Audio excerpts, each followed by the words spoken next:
Meus amigos, muito boa tarde. É um prazer ter vocês aqui. Muito bom essa audiência de alunos do tema de hoje. Todo estudante, todo pesquisador, todo economista é potencialmente um autor de artigo, será um avaliador de artigo ou, eventualmente, um editor de revista acadêmica. O artigo científico é a mídia, é o meio mediante o qual os cientistas se comunicam entre si. Então, a revista científica tem todo um ritual, o Luiz Augusto vai falar para vocês, e tem todo um procedimento canônico. O grande problema é que esse procedimento está, depois de 3 séculos e meio, sofrendo uma transformação radical. E nós somos contemporâneos dessa mudança.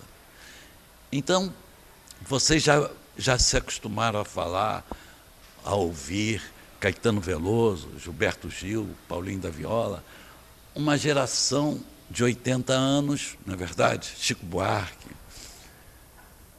que está saindo de cena e está sendo substituído por outro.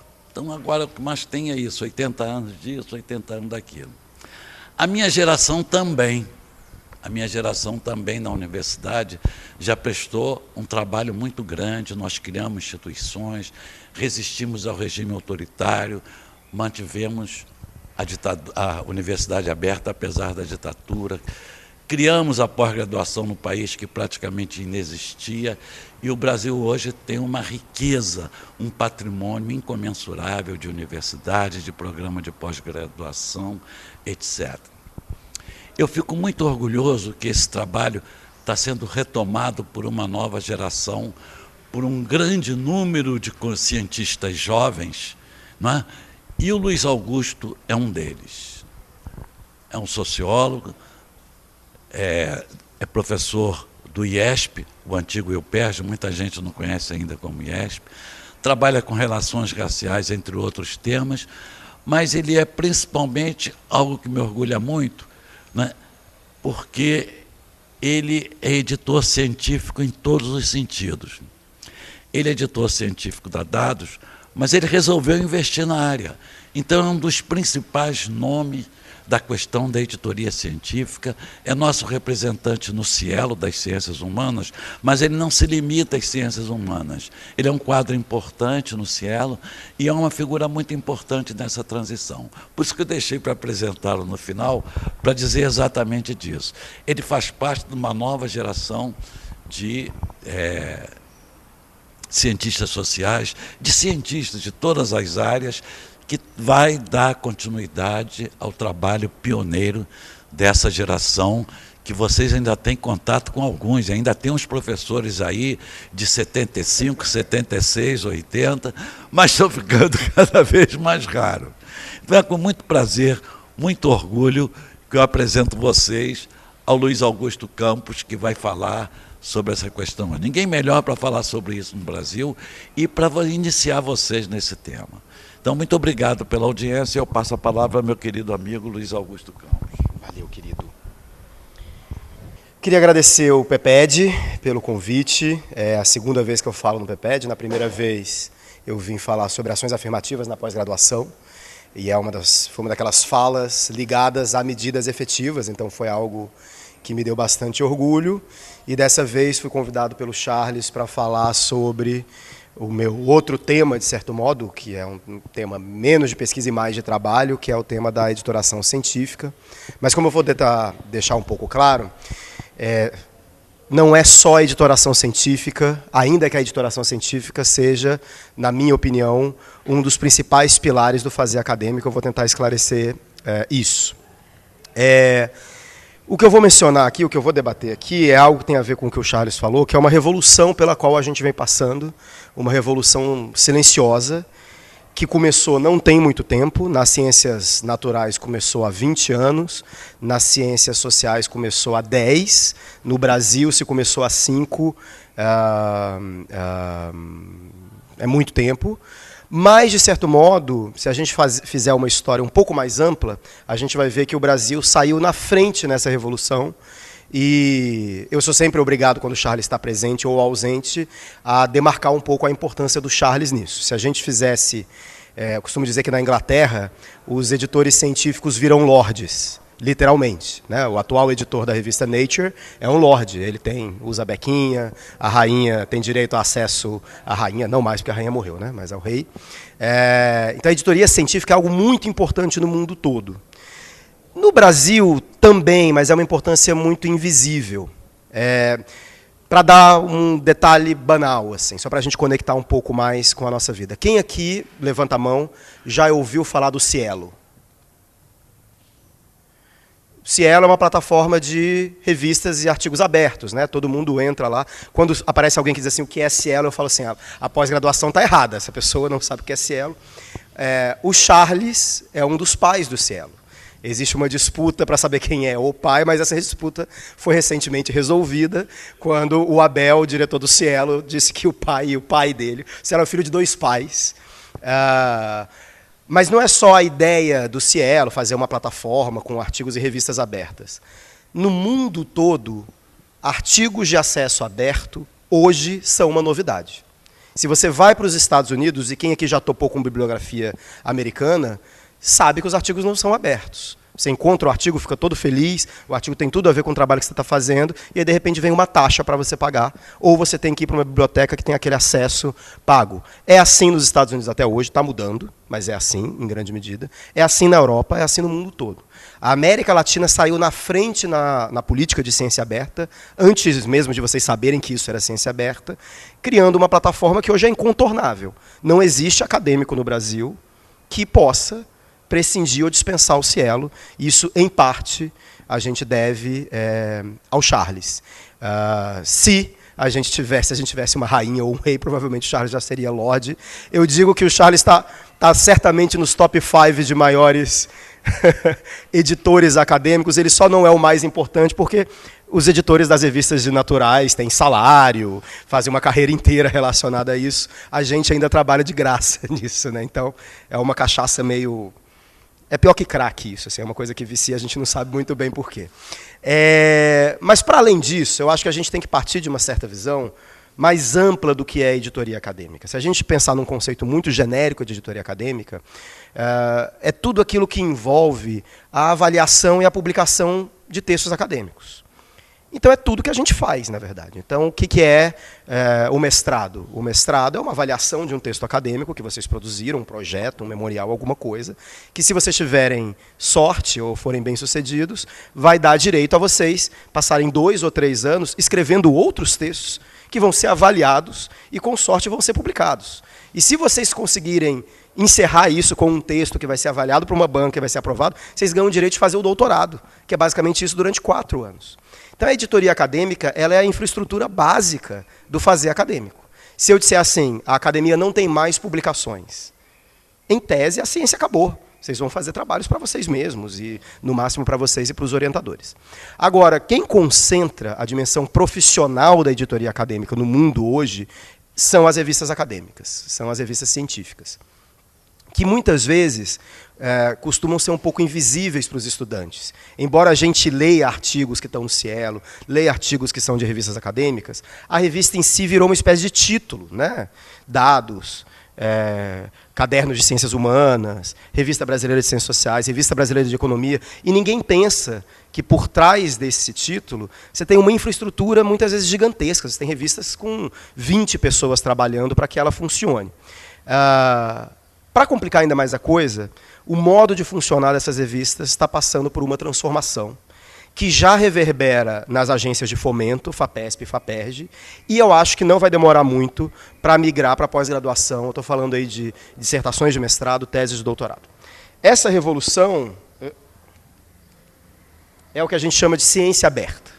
Então, tradicionalmente, o Charles fez uma referência ao modelo de avaliação acadêmica editorial predominante, que tem uma origem de mais de 3 séculos na sociedade real inglesa e que se espalha no mundo depois da Segunda Guerra Mundial, mas que mais ou menos obedece os mesmos valores, a gente vai ver aqui quais, mas obedece o valor do segredo, né, da não transparência. Por que isso? Porque se acreditava, tanto há 3 séculos atrás quanto até hoje, que quando a gente torna a avaliação acadêmica anônima, a gente torna ela mais imparcial. Isso tem uma história recheada de anedotas engraçadíssimas. Por exemplo, o Darwin esperando 15 anos para submeter o seu paper com a teoria da seletividade das espécies, da seleção natural das espécies, e o Darwin só submete depois de 15 anos depois, porque alguém escreve um trabalho igual, descobre antes aquilo que ele já tinha descoberto, muito antes, e aí, enfim, o Darwin fica em pânico, mas eles tinham um amigo em comum, o Wallace e o Darwin, e o Wallace fala assim, não, eu sei que certamente se o meu amigo em comum está dizendo que o Darwin descobriu antes, é porque ele descobriu antes. Então, por exemplo, no final da Origem das Espécies tem uma carta do Darwin e do Wallace em conjunto sobre a autoria do trabalho. O Darwin não mandou o trabalho quando ele deveria ter mandado, na primeira enunciação da teoria da seleção natural. Ele esperou 15 anos porque ele queria fazer muitos experimentos, experimentos feitos em segredo, e a avaliação desse trabalho seria feita também em segredo. Porque a ideia é que se eu submeto um trabalho e a pessoa que me avalia é desconhecida, essa pessoa fica mais à vontade para me avaliar.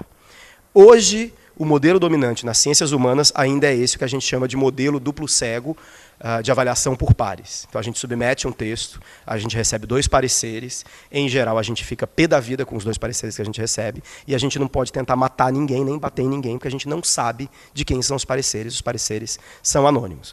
Em muitas revistas ainda, o anonimato também se aplica aos autores, ou seja, os avaliadores não conhecem os autores. Esse modelo vem passando por uma transformação revolucionária, que é o modelo da ciência aberta, e que está baseado em 4 pilares, para a gente simplificar.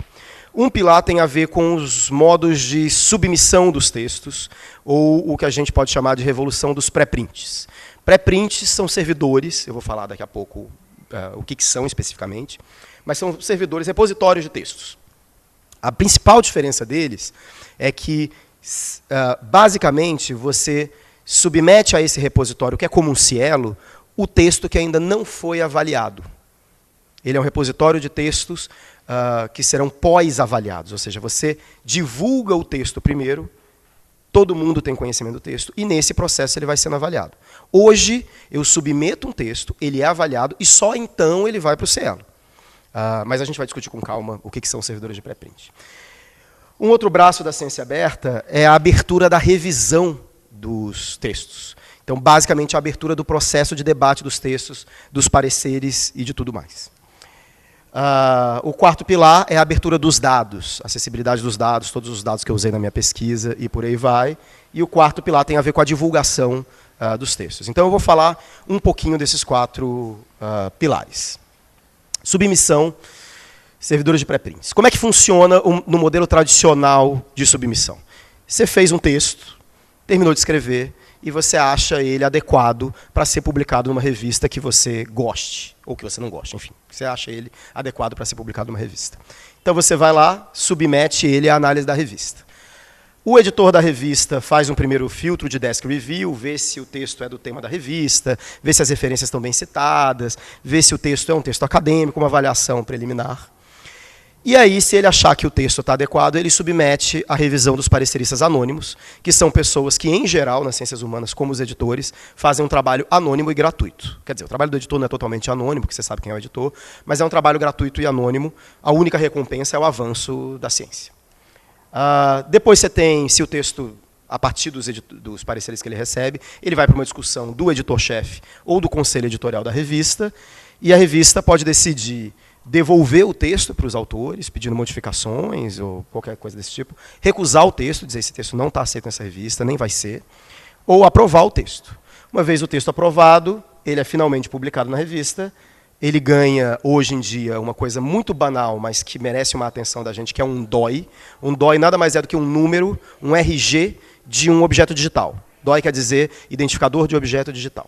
É esse DOI que permite ao texto ser citado e a revista computar para si as citações a esse texto.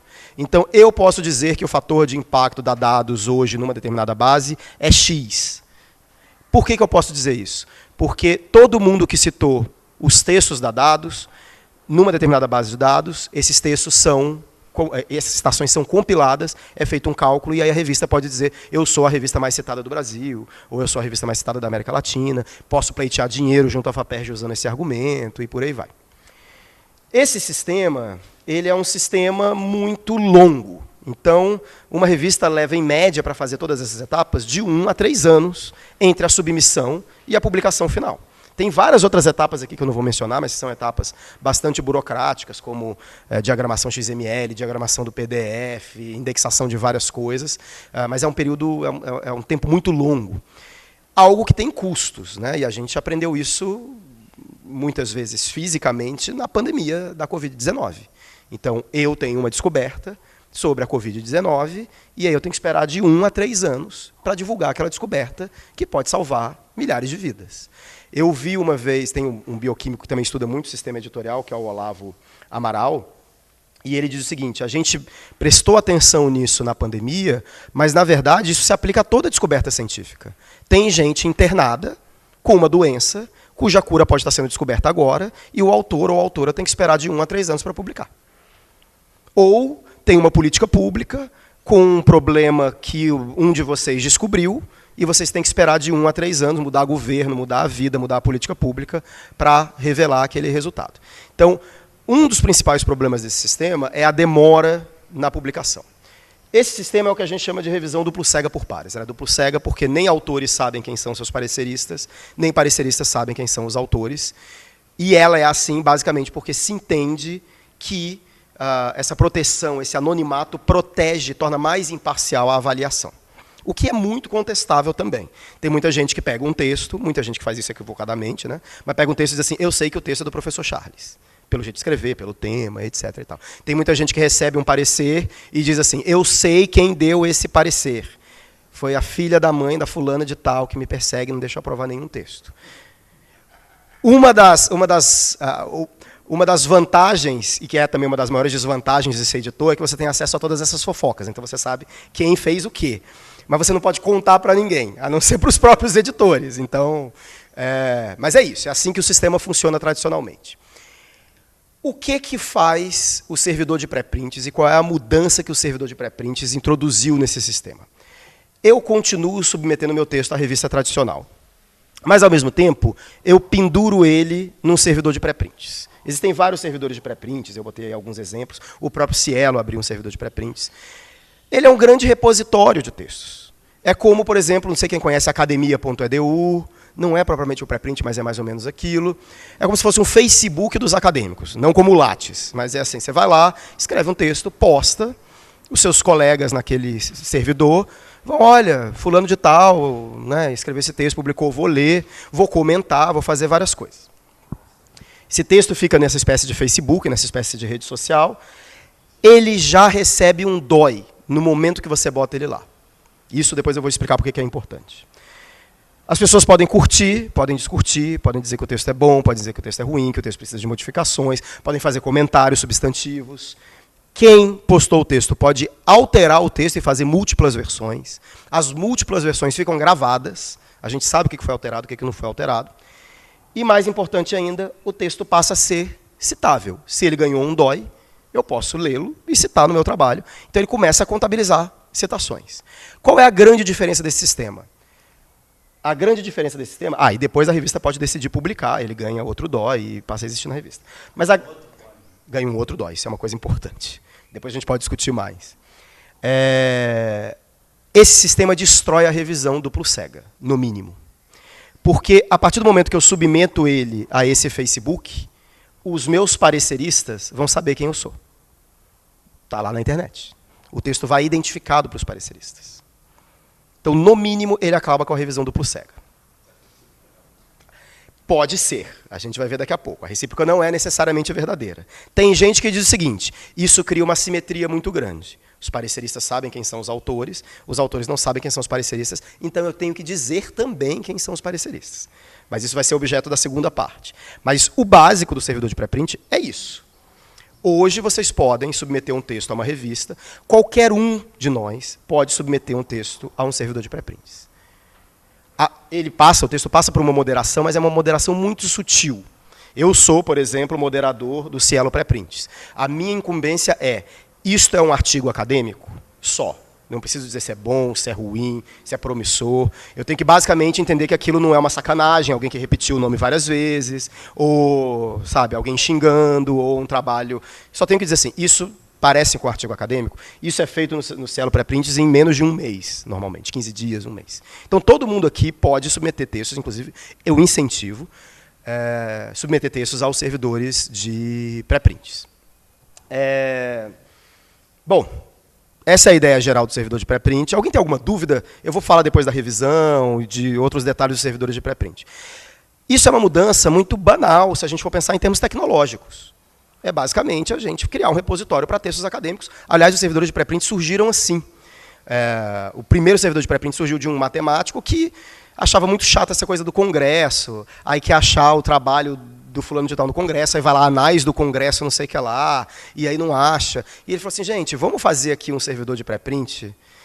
Pré-print quer dizer antes da prensa, né, antes da publicação, e a gente discute. Depois, um outro servidor de pré-print importante foi o que surgiu com o acelerador de partículas. O acelerador de partículas é um dos maiores laboratórios do mundo. Tem milhares, literalmente milhares de cientistas que trabalham não necessariamente em loco, mas que trabalham no acelerador de partícula europeu.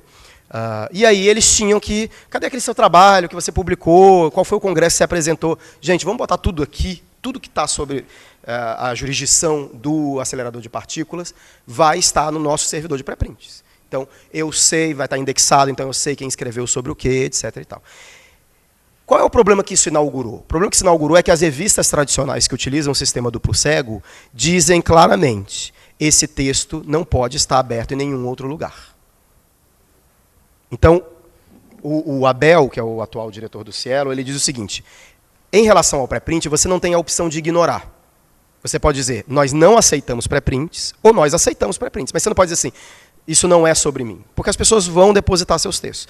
Eu tenho um amigo, que o Charles conhece, que toda vez que escreve um texto novo, postava no Facebook, botava assim, tambores. Aí botava o resumo, todo mundo sabia que o texto era dele. Os pareceristas provavelmente sabiam. Mas a gente não podia dizer assim, você postou o texto no Facebook, vamos tirar de submissão, porque, enfim, o Facebook da pessoa, né? Ela postou. Mas é isso. O sistema de pré-prints é esse. Mas isso inicia uma revolução no sistema. Diga. Eu só queria chamar a atenção para o termo revisão. Tá, eu vou depois só falar de revisão. Nas ciências humanas usa-se mais avaliação e parecer. Isso, que é bem diferente, é verdade. É verdade. Essa alteração é importante. A biomédica que usa marca, eles podem estar fazendo história com isso. Porque a gente faz uma avaliação substantiva, né? Muitas vezes nas biomédicas você usa revisão, porque é uma revisão mesmo se o experimento foi bem feito, se os resultados... né? Outra coisa importante de servidores de pré-print, por exemplo, a FAPESP já colocou nos seus ditames que tem lá, não sei a partir de quando isso vai ser mandatório, mas que teses e dissertações vão ter que ser depositadas em servidores de pré-prints em todas as suas etapas. Então, hoje no Brasil, a gente já tem uma exigência própria de ciência aberta, todas as teses e dissertações têm que ficar abertas no IBICT, né, na Biblioteca de Teses e Dissertações, mas, por exemplo, o processo não. A FAPESP está caminhando para exigir que, por exemplo, os projetos de mestrado e doutorado fiquem abertos. Então qualquer pessoa vai entrar e vai poder me criticar? Qualquer pessoa vai entrar e vai poder te criticar. A princípio, a FAPESP não estabeleceu o local determinado. Ela diz um servidor de pré-print renomado, né? O que também é outra questão difícil, porque... mas eu acho, por exemplo, a FAPERJ tem feito avanços menos lentos, mas mais rápidos do que CAPES e CNPq. CAPES e CNPq realmente estão muito atrasadas nisso tudo. Eu acho que a tendência vai ser essa. A tendência é de que o processo de pesquisa se torne transparente. Então, a lógica de pesquisa, que é uma lógica laboratorial, em que você pega o seu tema, fala lá com o seu objeto, faz os seus experimentos, guarda aquilo tudo segredinho, tudo isso, ou abre no máximo para o programa, para a banca, etc., tudo isso, em tese, vai cair por terra e a gente vai ter que colocar de modo público em servidores de pré-print. Bom, aqui é uma comparação bem grosseira dos modelos de avaliação. Então, o tradicional duplo cego e o pré-print cego aberto, eu vou falar mais em detalhe disso daqui a pouco, é bem grosseira porque a gente vai ver o seguinte. Esse sistema de ciência aberta, ele, a rigor, não existe enquanto sistema. Então muita gente fica assim, muitos colegas quando eu faço essa apresentação dizem assim, as ciências naturais querem impor a nós o sistema da ciência aberta e ele não funciona nas ciências humanas. Só que quando você fala com os cientistas naturais, não existe um sistema. Os sistemas estão sendo montados ainda. Uma coisa de 20 anos nas ciências naturais e de 10 anos efetivos é uma coisa muito recente historicamente. Então as vantagens e desvantagens ainda são muito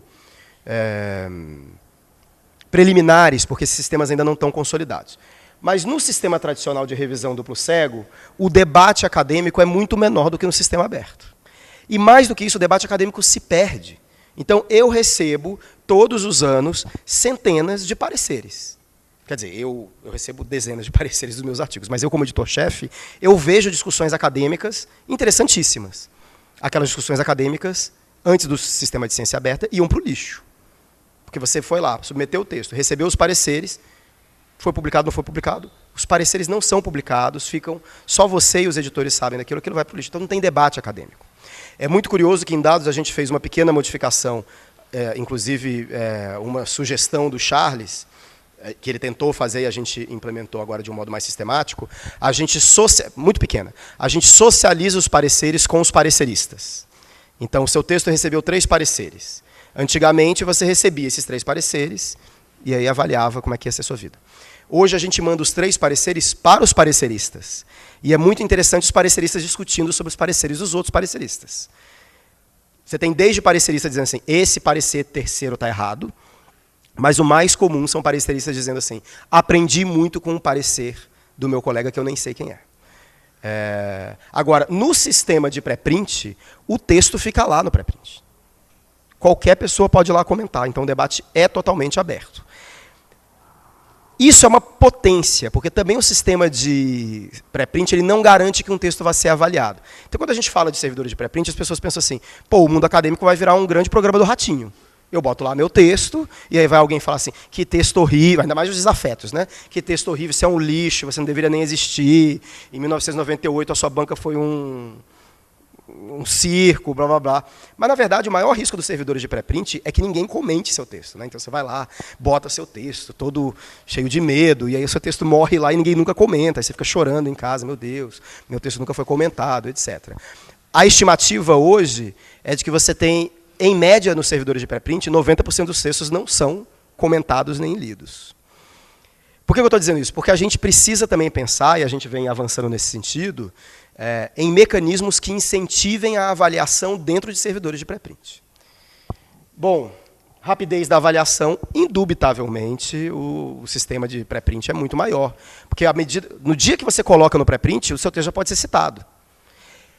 Isso gera um outro problema, que o Charles já insinuou, que é o fato de que você tem agora 2 DOIs. Então, você teve um DOI do texto enquanto pré-print. Quando você publica ele enquanto artigo, ele ganha um outro DOI. Você teve um DOI, por exemplo, da sua qualificação de mestrado, e agora você tem um outro DOI da dissertação de mestrado. Aí você pode dizer assim, mas é a mesma coisa, eu não mudei muita coisa. Mas você tem 2 textos sendo citados.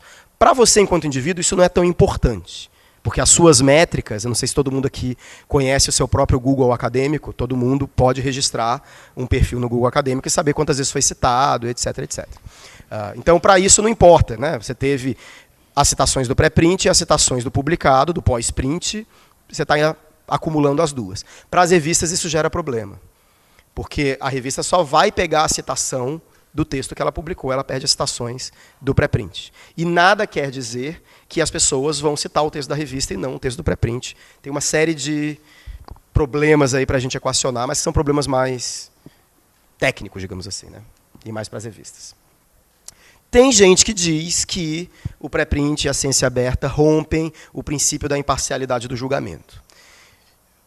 Pode ser, mas isso é muito polêmico. Isso é muito polêmico porque, embora a avaliação cega por pares seja a base da ciência, ela é um dos objetos menos pesquisados na ciência, pelo simples fato de que ela é secreta. Então, eu não posso chegar e dar todos os pareceres dados para alguém e dizer assim, analise aí o que aconteceu. A gente, na Dados, fez isso, mas fez isso enquanto editoria-chefe. Analisou, fez análise dos pareceres e etc. e tal.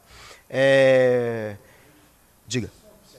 Claro. Tem um famoso artigo econômico que se escreve todos os artigos artigos famosos, alguns foram o Nobel de Economia, que foram várias vezes rejeitados por revistas famosas. Alguns deles foram rejeitados 8, 10, 12 vezes. Só a questão sobre a discussão sobre parcialidade. Esse exemplo do Nobel de Economia é muito interessante. Agora, ele leva a uma outra questão dos servidores de pré-print, que é uma proposta muito interessante e revolucionária, mas às vezes as pessoas ficam um pouco amedrontadas. Um dos objetivos dos servidores de pré-print também é garantir a manutenção do que está errado. Então, você submeteu o seu texto ao servidor de pré-print. Seu texto foi recusado 8 vezes e não ganhou o Nobel, ou seja, ele nunca foi aceito. Era ruim. A ciência que é errada também merece ser registrada. Existe. Ou você fez experimentos que não deram certo, ou que tinham alguma coisa que não fechava. Aquele caminho está errado e precisa ser resguardado. Para quem vier fazer aquilo, saber o que não fazer, ou saber... Agora, isso da perspectiva do autor é amedrontador, né? Do tipo, meu Deus. Porque você pode até tirar o seu texto do servidor de pré-print, mas fica o log. Fulano de tal tirou o texto do servidor de pré-print. Imagina a humilhação, né? Tipo, então...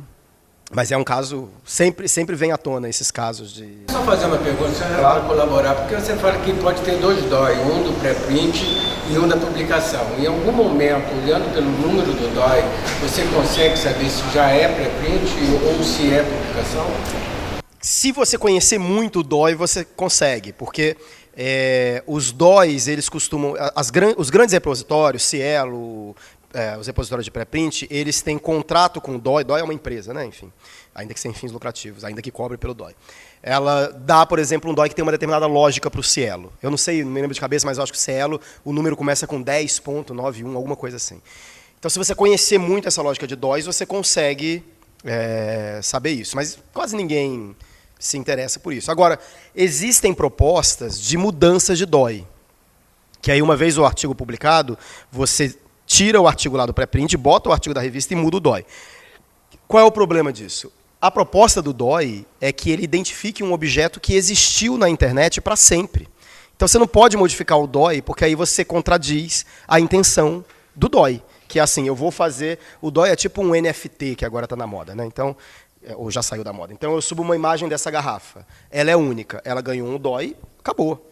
Ah, eu fiz a imagem melhor, eu retoquei, não sei o que lá. Não, você bota uma outra imagem. Mas existem discussões, por exemplo, para tentar mesclar esses DOIs de algum modo. Mas, de novo, gente, isso tudo é muito novo. A gente está discutindo isso agora. Mecanismos de validação.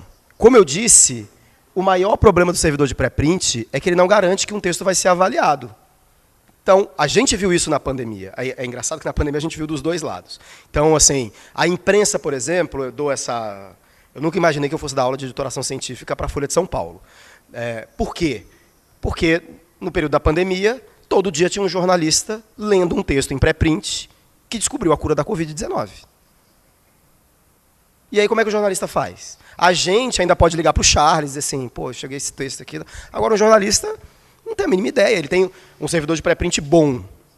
Tem lá um texto escrito dizendo que a Covid não sabemos nada, e outro texto dizendo assim, descobri a cura da Covid. Como é que você sabe qual que está certo e qual que está errado? Tem mecanismos que você pode utilizar. Tanto que na imprensa, durante a pandemia, ficou muito comum, de acordo com um artigo, ainda não revisado por pares. Na época, até a Márcia Rangel, que é a minha editora assistente, ela um dia me ligou e falou assim, está passando no Fantástico, explicando o que é pré-print. Eu falei assim, meu Deus, coitado da galera que está assistindo o Fantástico, né? Porque era explicar o que é pré-print, o que é revisado por pares, o que não é revisado por pares. Por quê? Porque você tinha muito lixo sendo publicado em servidores de pré-print sobre tudo. E vai continuar tendo. A proposta não é que isso acabe. Agora, também você teve artigos aceitos por periódicos como o Lancet, que depois se descobriu que eram artigos falsos, fake artigos. E aí, o que é melhor, o que valida mais, etc. E tal. Como a gente tem um sistema duplo cego consolidado, em geral a gente acha que é mais o sistema duplo cego. Mas o sistema de pré-print ainda não teve tempo de pensar em outros mecanismos de validação. Mas, enfim, isso é só para ensaiar uma comparação. Revisão. Então, eu fui lá, já entendi, submeti meu texto ao pré-print, ao servidor de pré-print, mandei para uma revista de grande renome, por exemplo, Dados. Estou esperando a avaliação, estou vendo se alguém também faz algum comentário lá no servidor de pré-print, etc. E tal. Mas você tem uma revolução talvez mais ousada e mais complicada e mais incipiente também, que é a revolução da revisão ou vou mudar no próximo, avaliação dos textos. Por quê? Dá um exemplo aqui bem paroquial. Dados. Dados em 2020 recebeu 357 artigos, o que dá uma média de um artigo, né, 0,97 artigo por dia. Vocês imaginem o que é processar isso tudo, né? Dados publica, hoje está publicando mais, enfim, porque a gente está adiantando alguns números, mas Dados publica 28 artigos por ano. Então você tem que pegar 357 e transformar em 28. Desses 357, 46% são rejeitados na entrada, no desk review, pela própria equipe editorial, que diz assim, isso daqui não está bom, etc., não está de acordo com as normas, não cabe na revista, e por aí vai. 13% são rejeitados pelo Conselho dos Editores. Então, a gente manda um e-mail para o Conselho Editorial, o Charles ainda é do Conselho Editorial, e aí diz assim, não está legal, esse texto não devia ter passado, devolve, etc. 15% rejeitados pela decisão final do editor-chefe. 27% aprovados para publicação. Isso dá 73% dos manuscritos rejeitados. Então, a tarefa de rejeição, uma revista é mais sobre rejeitar manuscrito do que sobre aceitar manuscrito. Isso coloca um peso muito grande nos pareceristas. Basicamente porque é um trabalho gratuito, é um trabalho anônimo, ou seja, não dá nem renome acadêmico. Eu tenho pareceristas de estimação, acho que o Charles também tinha, pessoas maravilhosas que fazem pareceres incríveis, e é isso, e aquilo morre ali, essas pessoas nunca vão ser reconhecidas por essa competência intelectual.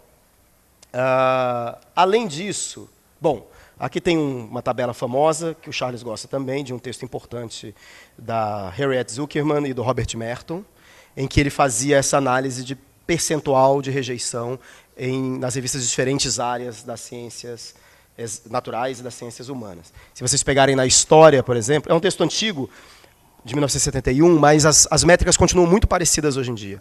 Na área de História, por exemplo, 90% dos textos eram recusados. Em Economia, 69% dos textos eram recusados. Curiosamente, as áreas de naturais têm uma taxa menor de recusa, porque os estudantes são mais treinados para escrever artigos acadêmicos, e também porque ninguém vai acordar um dia e vai pensar assim, eu vou mandar um texto aqui, um artigo de opinião para Nature, e não existe isso, né? Ou seja, o trabalho de publicação e de preparação de um texto numa revista de ciências naturais é muito mais duro, né? Então, enfim. De todo modo, você tem um peso muito grande no revisor, né? Para além desses problemas, né, da gente demandar muito o trabalho dos revisores, a gente tem uma espécie de crise estrutural da avaliação acadêmica, crise estrutural dos revisores.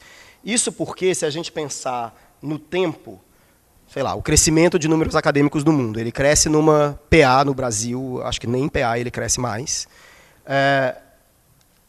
mas o número de artigos cresce em PG.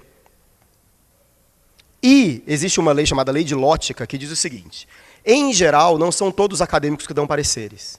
Os pareceristas são uma elite dentro dos acadêmicos que corresponde a 10% a 20% dos acadêmicos. Então, se a gente pegar esses acadêmicos que são pareceristas, é um percentual ainda menor. Então, a gente tem uma crise.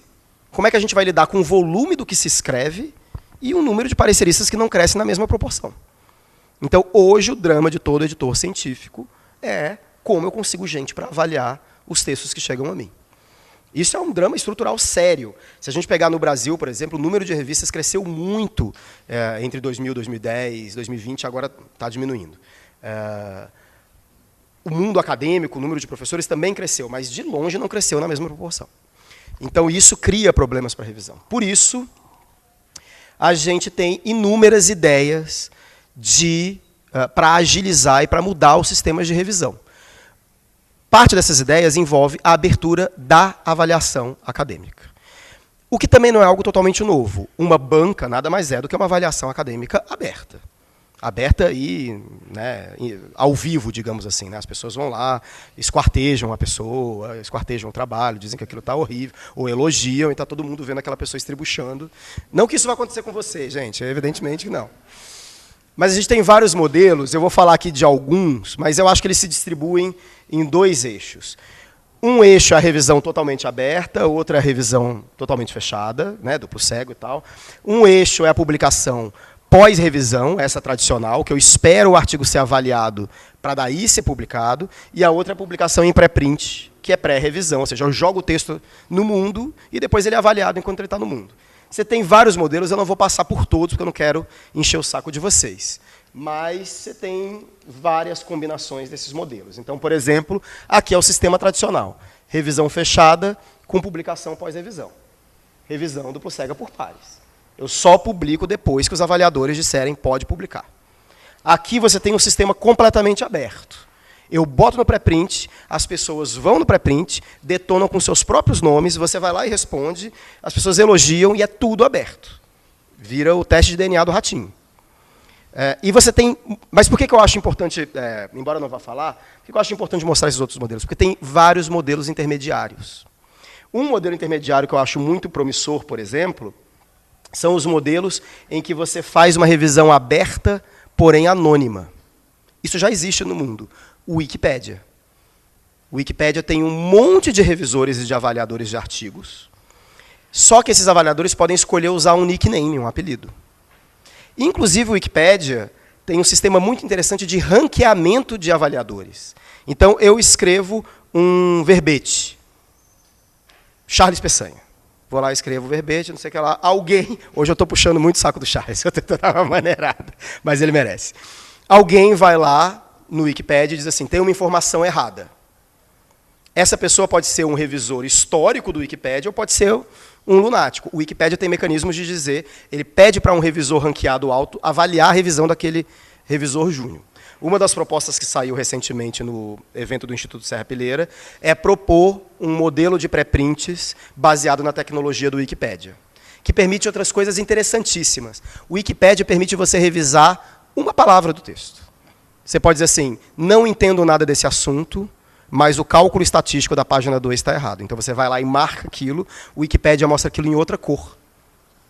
E aí você sabe que aquela informação continua visível, mas você sabe que alguém contestou aquela informação. E aí começa um trâmite quase judicial para saber se aquela informação tem que ser tirada do ar, não tem que ser tirada do ar. Tem uma anedota interessante, que quando houve a transição do IUPERJ para o IESP, o nosso saudoso Cândido Mendes sequestrou a página do Wikipédia do IUPERJ. Então alguém tinha botado lá, por conta da crise salarial, que já passava de 10 anos, os professores do IUPERJ migraram para o UERJ, fundando o IESP. Alguém foi lá e editou isso, dizendo assim, o IUPERJ, em 2010, iniciou um programa de renovação completa para se modernizar, demitiu todos os professores, contratou novos e etc. Isso era uma informação não só inverídica, como perigosa. Então, houve uma contestação dessa informação e o Wikipédia retirou essa informação. Prova disso é que depois, na outra avaliação, o programa de pós-graduação foi fechado no IUPERJ, foi reaberto hoje e tal, mas isso é interessante porque mostra que, às vezes, eu não posso entender o argumento de um texto, mas eu entendo uma parte. Então, eu vou lá naquela parte e ela fica sublinhadinha. O avaliador tal não concorda com essa parte. E aí você pode decidir se você muda, se você não muda, se você briga com o avaliador. Mas tudo isso é aberto, só que anônimo, porque os avaliadores usam apelidos. Então, você tem muitos sistemas, muitas combinações. E o que eu acho que é importante fazer, também seguindo um conselho que o Charles me deu, quando eu assumi a editoria, eu chamei o Charles para almoçar e falei assim, qual conselho você me dá? Ele falou assim, muda tudo, você só vai ser lembrado pelo que você mudar. Aí eu falei, porra, eu pensei que ele ia dizer assim, faz assim, vai assim, quando vier o texto. Então, tem milhares de coisas que você pode fazer. Esse sistema de circular os pareceres entre os próprios pareceristas é também uma forma de você abrir os pareceres sem abrir o anonimato. Tem o fim do anonimato no final do processo, por exemplo. Tem o fim do anonimato em comum acordo. Você pergunta se autores e pareceristas concordam em abrir. O que eu acho que não dá para fazer é a gente ficar preso aqui e não brincar. Acho que a gente tem que dar uma brincada e ver o que acontece. Tem um caso também que eu gosto muito na área de relações raciais, na área de cotas, que é um caso feito há muito tempo pelo Rubem, lá da Horizontes Antropológicos. E ele recebeu um texto muito polêmico, no auge da polêmica sobre as cotas, do Marco Schorr e do Ricardo Ventura. E o Rubem falou assim, eu vou mandar aqui uns 15 e-mails para especialistas nesse tema e ver quem quer publicar junto com esse texto um comentário.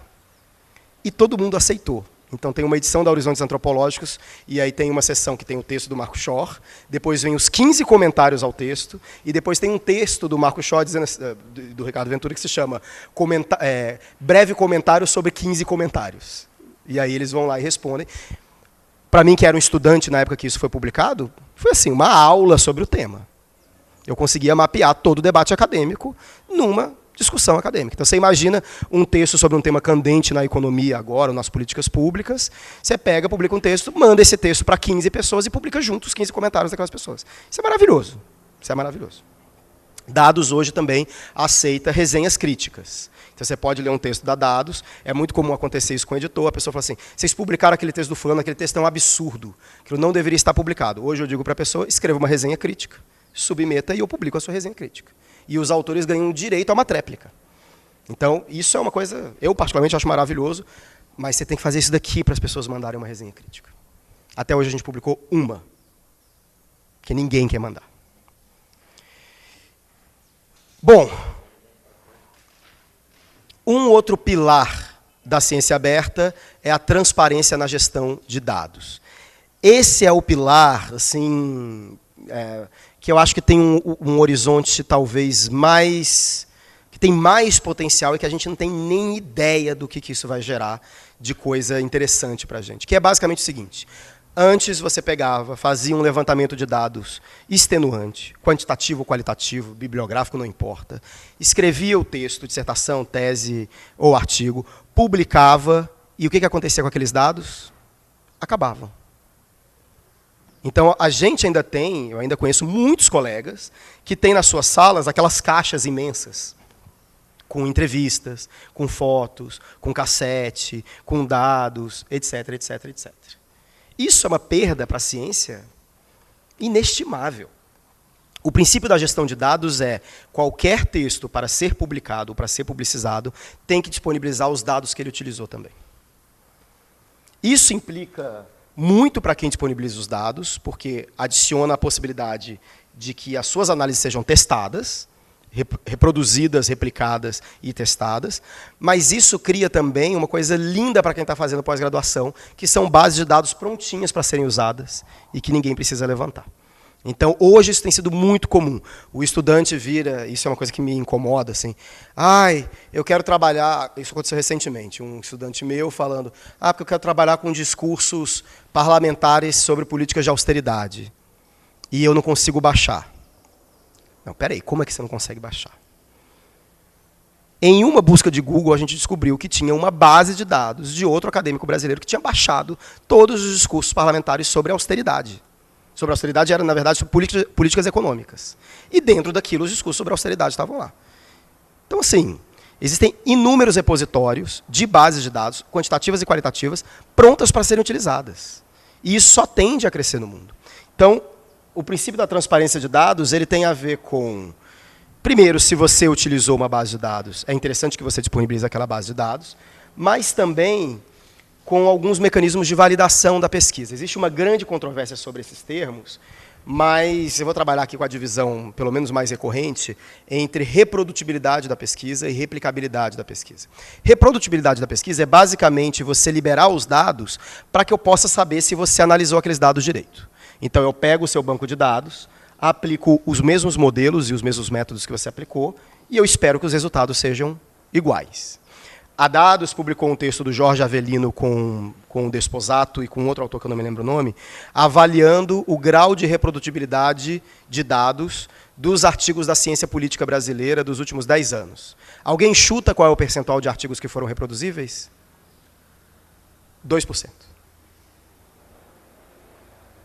Então, se é 2%, eu digo, há uma associação forte entre fome e governos de direita. Aí você diz assim, discordo. Acabou. Eu disse, os dados são meus, eu não vou liberar os dados para você. Eu vou fazer uma outra pesquisa, mas aí é outra pesquisa. Aí pode dar resultados diferentes. Isso não diz que a minha pesquisa está errada. E replicabilidade tem a ver com você utilizar os mesmos modelos analíticos, mas você testar aquela teoria geral em outro objeto. Então, você pega outro objeto, então, por exemplo, nesse exemplo que eu dei, é você falar assim, será que essa tendência de aumento da pobreza em governos de direita se aplica ao Uruguai? Então, eu vou lá, baixo todos os códigos que a pessoa usou, baixo todos os modelos analíticos, só mudo a fonte de dados, mas essas distinções são bem discutíveis, mas o ponto é um mecanismo básico de validação do que está sendo publicado. Inclusive para os pareceristas. Os pareceristas têm que ter acesso aos dados para poderem avaliar ou não o que está sendo processado. Tudo bem em relação a isso? Beleza. E divulgação, que eu vou falar uma palavrinha.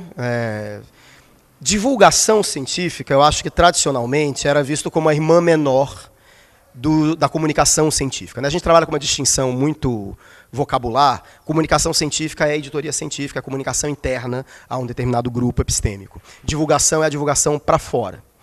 A pandemia da Covid-19 mudou isso drasticamente. Se a gente pegar, por exemplo, só em dados, tem um site chamado Altmetrics, que ele mede a quantidade de vezes que uma revista, que um artigo, que uma pessoa é citada nas redes sociais. O Altmetrics considera essas 3 redes com um peso maior para o Twitter. Dados, por exemplo, no primeiro trimestre de 2018, tinha sido citada 17 vezes. No segundo semestre de 2018, 13 vezes. E a gente tinha essa miséria de citação. 2019 começou a crescer. 2020, a gente teve 176. Último trimestre de 2020, 176 citações em redes sociais. Ou seja, já vinha havendo um aumento antes de incentivo à divulgação, mas a pandemia colocou todo mundo lendo artigo acadêmico. Inclusive de outras áreas. Eu cansei de encontrar amigo em boteco, economista, falando sobre, não, porque monkeypox já está provado pelo artigo tal, que eu baixei no servidor de pré-print, que é uma doença assim assado, não sei o que lá e tal. Isso coloca desafios bem delicados, porque divulgação não é simplesmente você pegar um artigo num lugar e botar em outro, no Twitter. Você tem que traduzir aquilo, tem muitos artigos que têm temas sensíveis, muitas vezes você traduziu uma associação estatística, é complexo. O Olavo Amaral também tem um texto muito interessante sobre as notícias e a discussão nas redes sociais sobre o tratamento precoce. Cloroquina, enfim, essas coisas. E ele diz o seguinte, olha, não existem evidências substantivas de que o tratamento precoce funciona. Por isso que, cientificamente, a gente não aprova ele. Agora, também não existem evidências substantivas de que ele não funciona.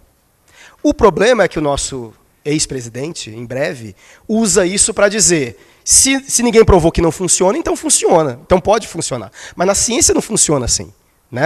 Não existe nenhuma pesquisa comprovando que se eu der 3 piruetas lá fora, eu vou chegar à Lua. Mas existem muitas outras insinuando que, se eu fizer isso, nada vai acontecer. O que ele quer dizer? Ele quer dizer que, na ânsia de divulgação científica, tem muita gente dizendo assim, está provado que a cloroquina não funciona. E nós não podemos dizer isso hoje. Isso envolve uma racionalidade científica epistemológica muito difícil. Politicamente, a gente tem que dizer, não funciona, não aceita esse tipo de tratamento. Mas a verdade é que não deu nem tempo de fazer a quantidade de experimentos que precisam ser feitos numa complexidade para saber se funciona ou não. Com o que a gente sabe hoje, a gente sabe que tende a dizer, inclusive ele cita um percentual de uma revisão bibliográfica sistemática, que diz assim, 27% dos estudos com tratamento precoce são razoavelmente conclusivos, dizendo que funciona. 27 é um percentual alto ou baixo? Não existe parâmetro na ciência para dizer que 27 é alto ou baixo. Se fosse 10, 5, agora 27 pode ser um número relativo. É suficiente para dizer que funciona? Não é. Isso assim, só para confundir mais a cabeça de vocês, mas é para dizer que a divulgação ela demanda um trabalho próprio.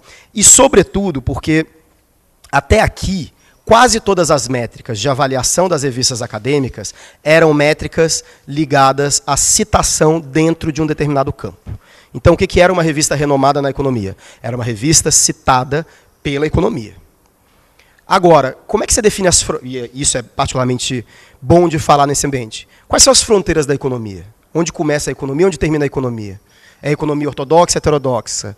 E a influência de artigos, por exemplo, existem outras métricas, que medem a influência de artigos em políticas públicas.